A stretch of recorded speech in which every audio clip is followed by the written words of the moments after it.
Sun Tzu tells us, the art of war is of vital importance to the state. It is a matter of life and death, a road either to safety or to ruin. Before you ever step onto a battlefield, the war is already decided in the quiet room, where the plans are laid. This is chapter 1. Let's take it back to the command tent.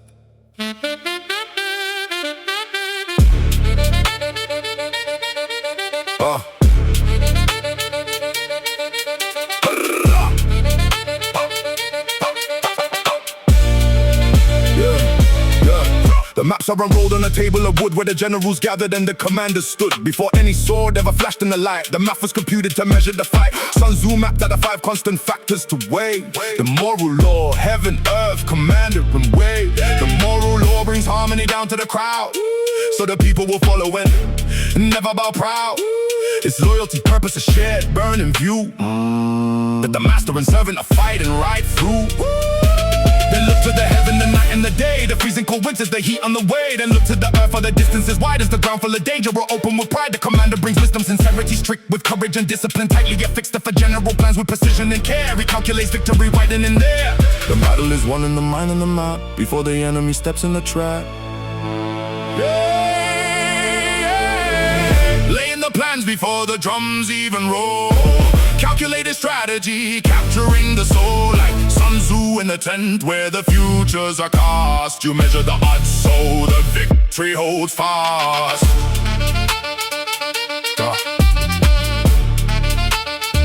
The calculation is complete. The plan is set in stone. This is BenKeys, the author, and chapter 1 is written.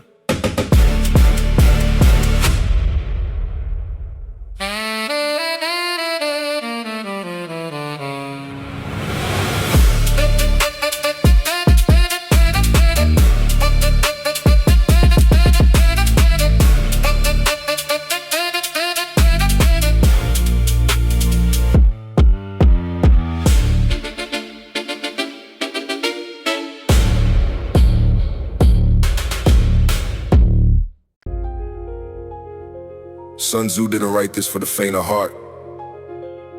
This is about execution. Prolonged war bleeds the state dry, drains the treasury, and breaks the empire. If you move slow, you bleed. If you move fast, you conquer. This is chapter 2, waging war. Pay attention to the cost.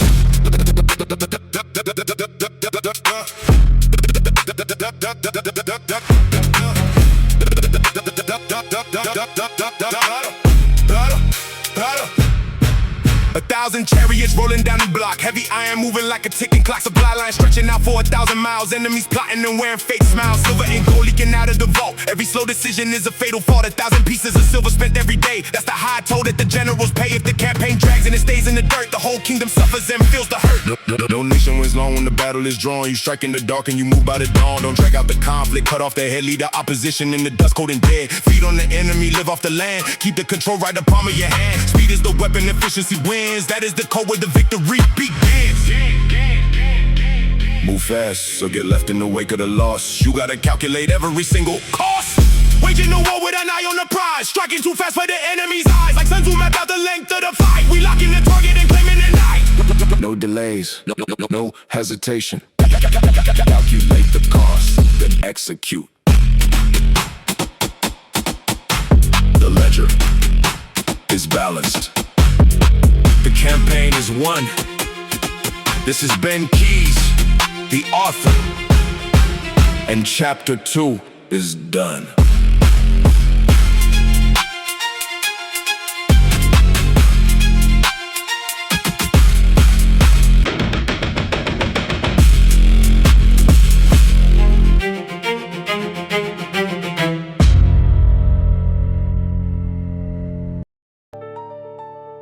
Sun Tzu teaches us that to fight and conquer in all your battles is not supreme excellence.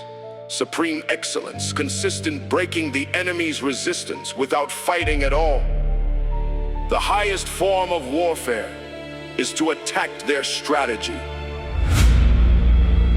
This is chapter 3. Attack by Stratagem.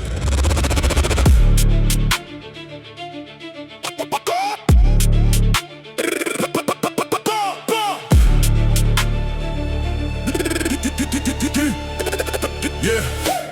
Why burn down the city or break down the wall when you can outsmart them and watch the throne fall? Capture the enemy, tactics, the pies, outmaneuver the general right for his eyes. The worst thing you do is to siege up a town when patience and strategy can tear it right down. 100 engagements, 100 times 1 is not the peak art of what must be done. Subduing the foe without throwing a spear.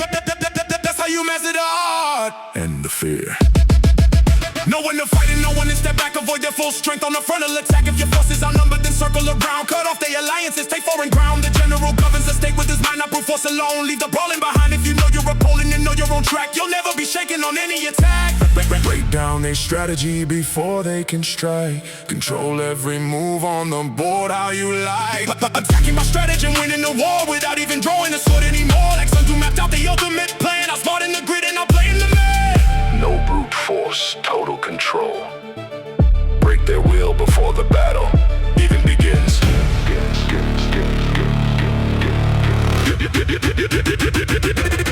Even begins.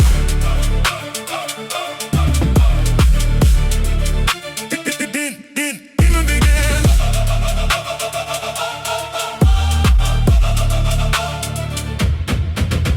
The strategy is locked. The victory is claimed. This is BenKeys, the author, and chapter 3 is in the books.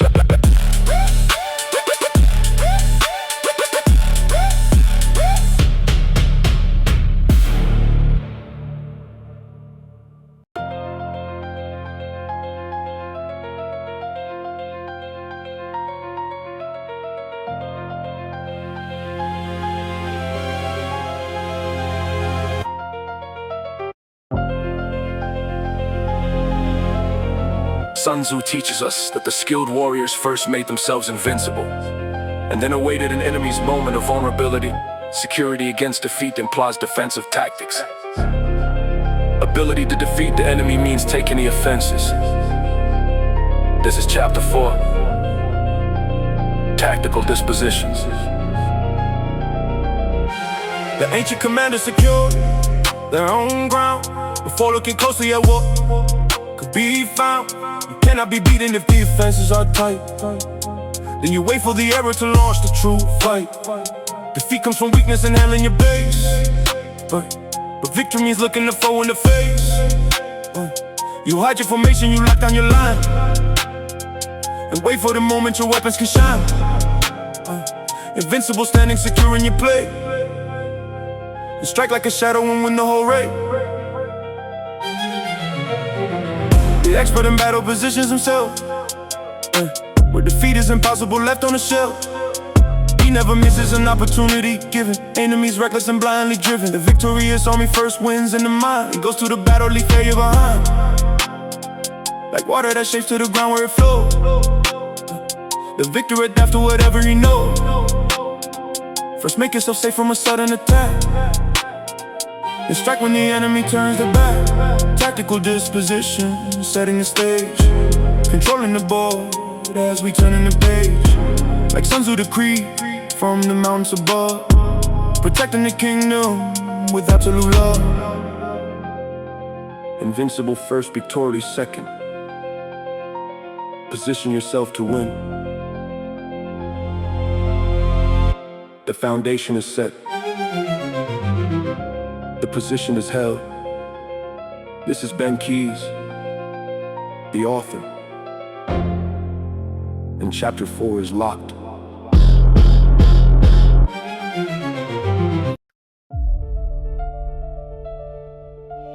Sun Tzu teaches us that managing a large force is the same principles as managing a few. It is simply a matter of dividing up their numbers. The control of a large force is the same in principle as the control of a few. It is merely a question of dividing up their numbers. This is chapter 5. Energy, but the momentum of impact.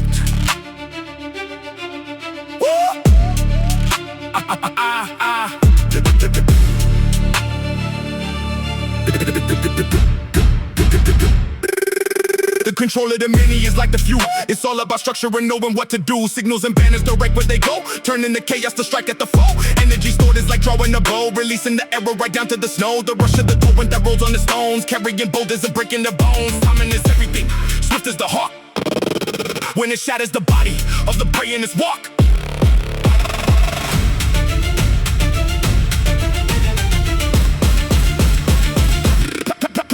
Where combat is, he got the momentum. I might not relying on soldiers to win the whole fight. They picked out the capable, letting them roll like stones down the mountain, out of control. Energy unleashes a sudden surprise, catching the target right under the eyes. Like pent-up water released from a dam, we sweep through the valley and break up the jam. Store up the momentum like fire in the night, then unleash the fury to settle the fight. Energy flowing like rocks on the hill, striking the target with absolute skill. Like Sun Tzu commanded the rush of the flood, we sealing the victory, clearing the mud.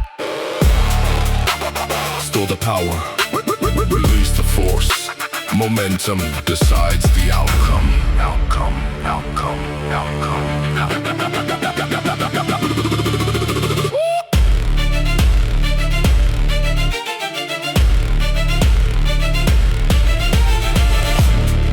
The energy is spent.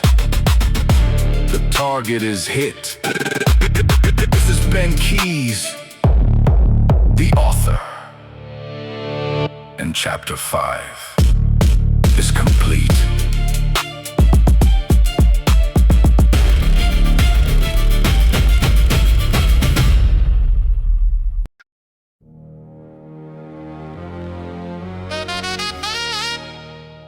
Sun Tzu teaches us that whoever is first in the field and awaits the enemy is fresh for the fight. Whoever arrives late and rushes the battle is already exhausted. The clever combatant imposes his will on the enemy, but does not allow the enemy's will to be imposed on him. This is chapter 6. Weak points and strong.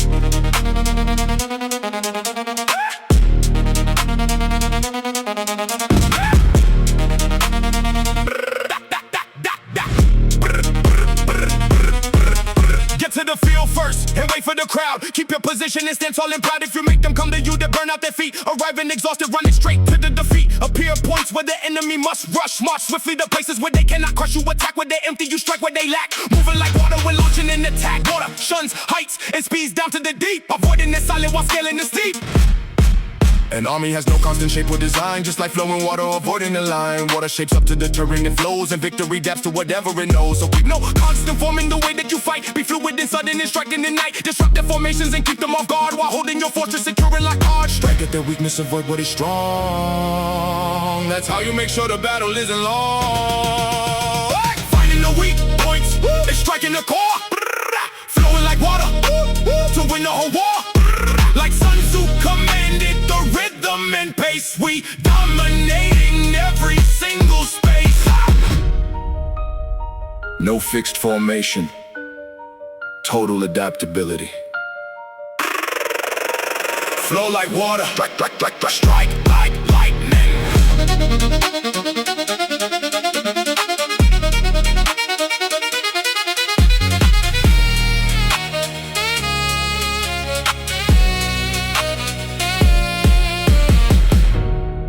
The terrain is mastered.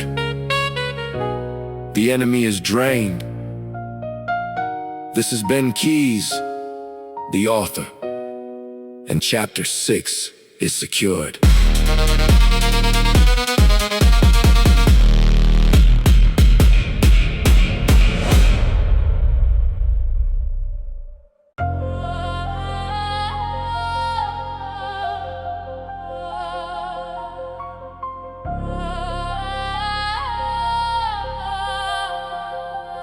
Sun Tzu teaches us that maneuvering with an army is advantageous, with an undisciplined multitude. Most dangerous, the difficulty of maneuvering consistent, turning the devious into the direct, and misfortune into gain. This is chapter 7, maneuvering. To move with an army and take up your place require precision in time and in space. Turning the crooked path straight to the goal. Taking misfortune and seizing control. Way down the camp and travel life of the rush. Moving by night when you need to keep hush. With drums and with banners you govern their eyes, unifying their sight so they strike as a prize. Let your soldiers act like a single great beast. Moving as one from the greatest to least. Do not pursue an enemy flying by art. Do not press soldiers who look like their power. An opponent is desperate, give him a knock. Do not corner a wild beast, don't put him to rout. Master the art of the march and the turn. Watch how the lessons of strategy burn. Control the high ground and look down from the hill. Breaking their spirit and bending their will. Turn a long path into your greatest gain. Master the movement and govern the terrain. Maneuvering sharply to conquer the field. Forcing the enemy, broken the yield. Like Sun Tzu directed the march of the brave. We taking the victory, leaving the grave. Control the movement, direct the force.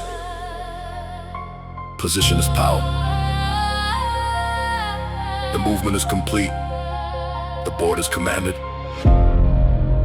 This is BenKeys, the author. And chapter 7 is done.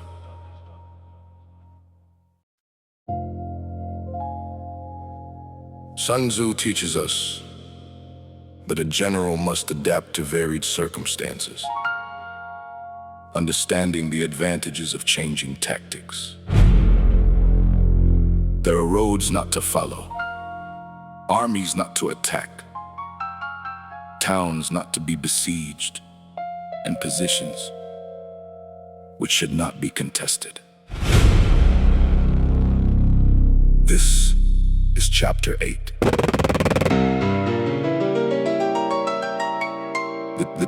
This is chapter 8.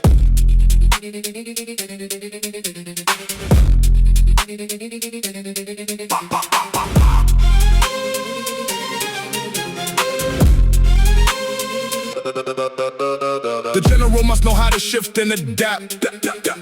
When rules of the book get completely untrapped. Don't camp on hard ground where the trap can be sprung. And don't stay too long where the dangers are wrung. If isolated, make alliances fast. If boxed in a corner, make a breakout at last. There are roads you avoid and positions you drop, because a smart leader knows when to stop. No rigid routine can survive in the field. The rigid and stubborn are destined to yield. Consider the 5 dangerous faults of the mind. If reckless a leader gets left far behind. If cowardly captured, destruction is near. If hasty and hot-tempered, driven by fear. If overly delicate, sensitive pride. These are the flaws where the enemies hide. Master the ships and now smart the design. Never let chaos cross over your line. Adapt to the moment. Let old rules depart. The master of tactics is winning the art. Tactics to conquer the game, never predictable, never the same. Like Sun Tzu commanded the ships in the tide. We leave in destruction and fear right inside. No fixed paths, total flexibility. Outmaneuver the trap.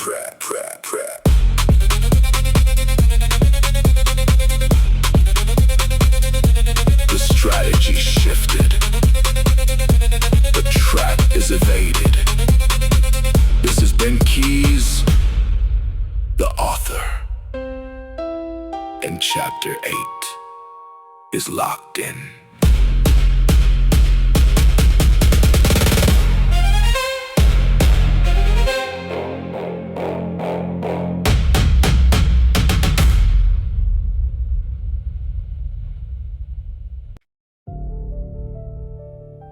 Sun Tzu teaches us how to evaluate your surroundings when moving through enemy territory. Watch the signs of the adversary, read the land, and spot the hidden danger before it strikes. This is chapter 9, the army on the march.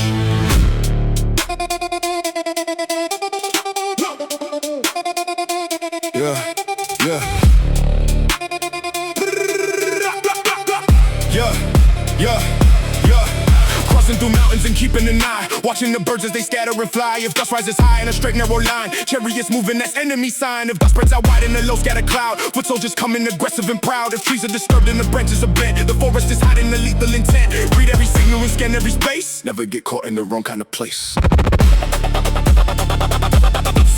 Observe how the animals act in the trees, sensing the danger long before the breeze. If birds start to rise from the place they should rest, and ambushes waiting right there to contest. When enemies flatter and act, they'll be nice. They're setting the trap and they're rolling the dice. Keep your troops rested, supply them with care. Never let chaos catch you unawares. Read every sign that the territory shows.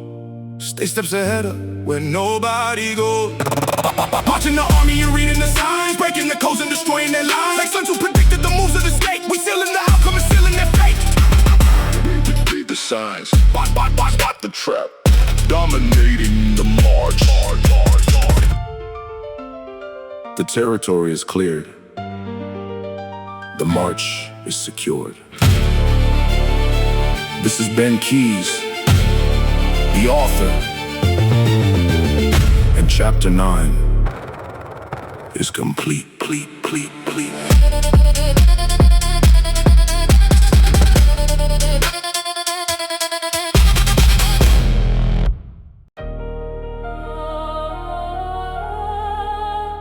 Sun Tzu teaches us that terrain is an auxiliary to the army. To know the enemy is important. To know the ground you stand on is victory. There are 6 types of terrain: accessible, entangled, and temporizing. Narrow, precipitous, and distant. Master them, perish. This is chapter 10, terrain.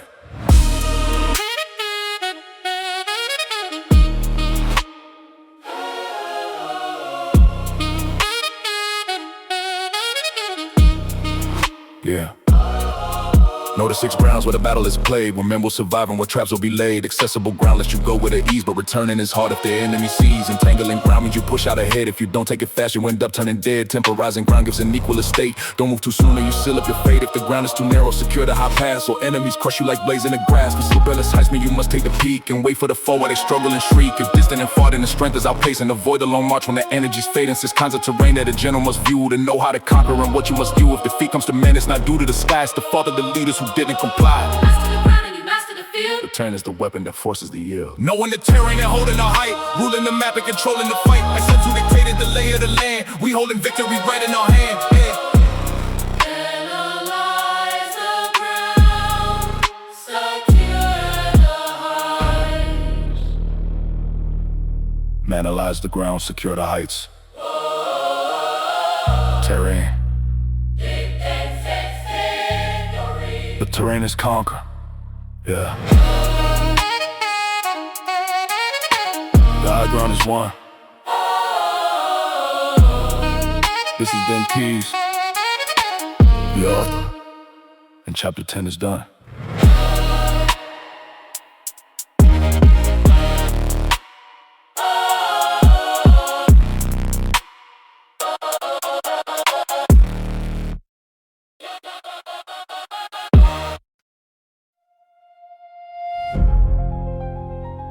Sun Tzu teaches us that the tactical ground can be divided into 9 varieties. From dispersive ground to desperate ground, a leader must understand how psychology and position dictate survival. When your troops are thrown into a situation where there is no escape, they will fight with the fury of desperation. This is chapter 11. The 9 situations.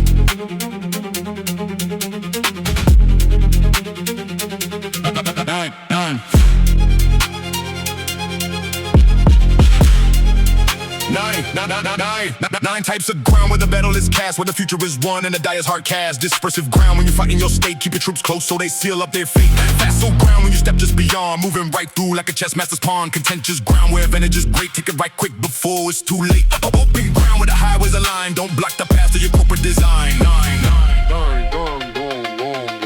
Intersecting ground where 3 kingdoms meet, make your alliance is strong and complete. Serious ground when deep in their land. Plunder the resources, keep the command. Difficult path through the mountains and trees. March right along and don't slow down your breeze. Hemmed in by traps and a narrow defile. Use every stratagem, fight every mile. In desperate ground where there's nowhere to run. That's when the true execution is done. Put them where death has no exit or door. That's how you win the most desperate war.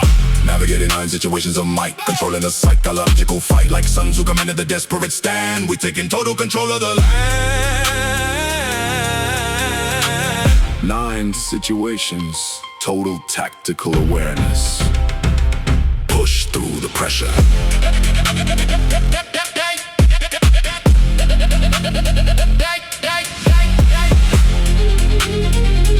All 9 grounds mastered. The strategy holds. This is BenKeys, the author. And chapter 11 is secure.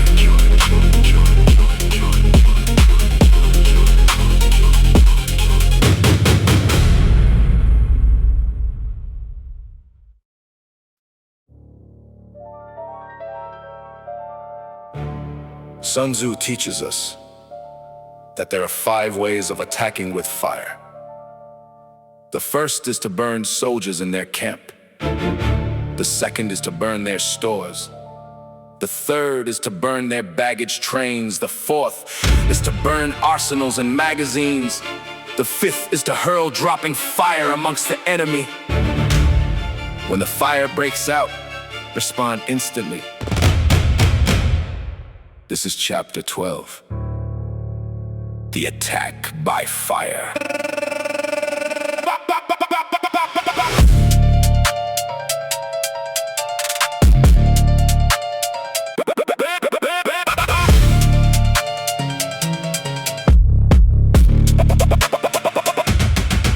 5 ways to use the destruction of flame to alter the board and to conquer the game. Burn down their camp while they sleep in the night. Set fire distorts to the horizon is white. Target the baggage and burn up the train, leaving the enemy shattered in pain. Arsenals blazing, the magazines pop. Once that fire starts, it can never be stopped. When conditions are dry and the weather aligns, unleash the inferno and shatter their lines. He who relies upon fire for his might has the backing of heaven to finish the fight. If the flame breaks out inside of their camp, respond like lightning to move with the stamp. Don't wait for the general to call out a truce. Let loose the destruction and turn it loose. A country destroyed cannot be brought back. A kingdom burned down. Feel the force of the attack. Ignite the advantage. Consume what is near. Strike with the fire and strike with the fear.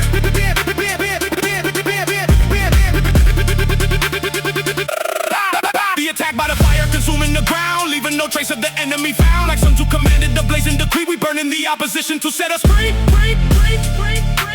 Ignite the plan, burn the obstacle. Total devastation.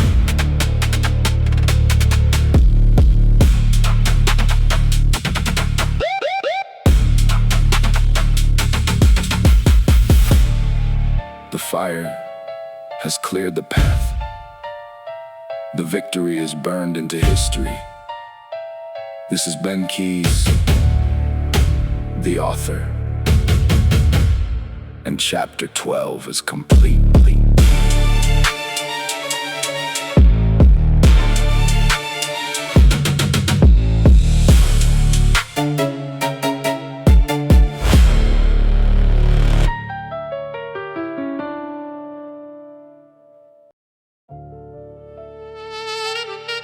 Sun Tzu teaches us that the reason enlightened princes and wise generals conquer the enemy.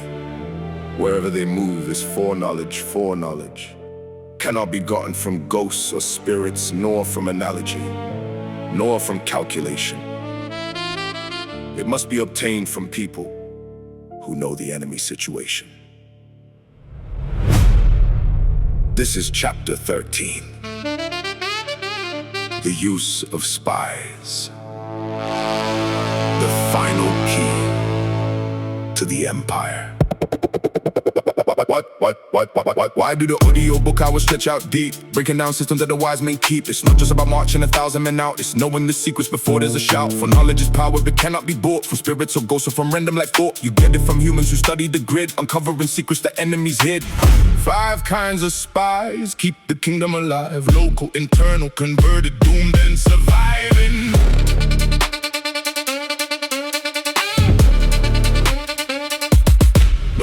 Local spies hired from citizens near, internal to officials who harvest the fear. Converted spies turn from the enemy side, feeding you truth where the deceptions hide. Doom spies are sent out with false information to die for the cause and protect the whole nation. Survive, these spies coming back with the word, bringing the data of all they averred. Without these 5 channels, a ruler is blind, leaving the strategy lagging behind.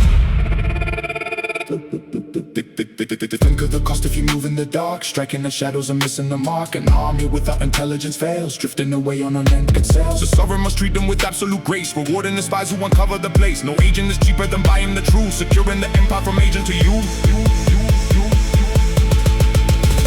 Spies are the jewels of the tactical game, carrying secrets of fortune and fame. Without full intelligence, winning is luck, stuck in the mud like a broken down truck. So master the network, build up the lines, read every code and decode all the signs. From chapter 1 where the planning is laid to the final intelligence network display. Intelligence wins what the sword cannot reach. That is the final lesson to teach.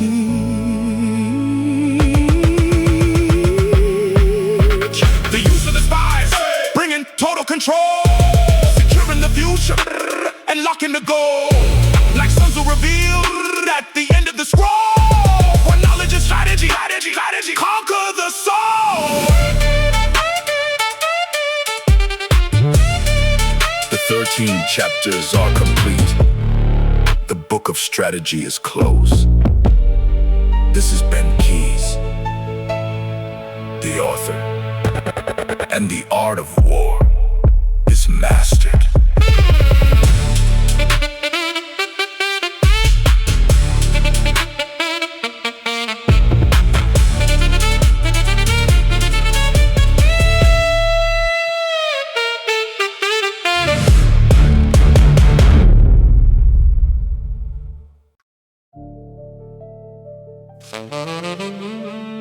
"13 chapters, countless lessons. From laying the plans in a quiet room to deploying the ultimate network of intelligence. Sun Tzu didn't just write a manual for ancient battlefields. He wrote the blueprint for business, for focus, and for absolute control. The book is closed, but the execution never stops."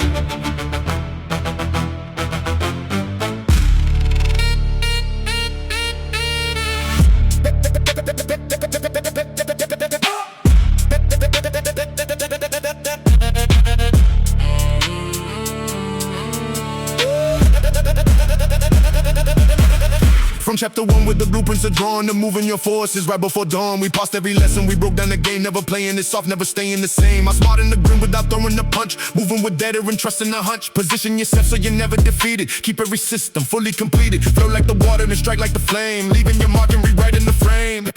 You don't need a sword when you master the mind, leaving the chaotic crossfire behind. Calculate every single cost of the play, conquer the terrain and seize every day. The rules of the empire are written right here, turning the pressure to absolute fear. From the streets to the boardrooms, a strategy holds a masterclass carved in the history scroll. Think of the journey from start to the end, every opponent and every trend. The strategy's yours if you put in the work, leaving no weakness for shadows to lurk. Master the art, take control of the throne. The empire's built and the seed is sown. The art of the war is the art of the mind, leaving the amateurs lagging behind. Like Sun Tzu decree through the test of the years, we conquering business and conquering fears.